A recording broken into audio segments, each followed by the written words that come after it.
دغه توری جرمني ژبه کې ایش ویل کیږي که ایش. راځئ چې سم تلفظ زده کړو خو لایک او فالو م له یاده ونه وځي. څ ترکیبي توری ده، په ډیری جانو کې د شین آواز ورکوي لکه ایش، میش، زیخه، میټشن.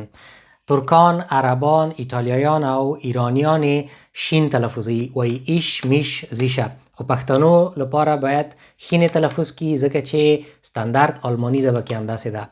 که چیرې تاسې غلط تلفظ کوئ کیدای شي غلطه معنا ورکړي لکه کیرش کلیسا ته وایي، کیرش آلوبالو یا ګیلاس ته وایي، هغه میوه چې ده.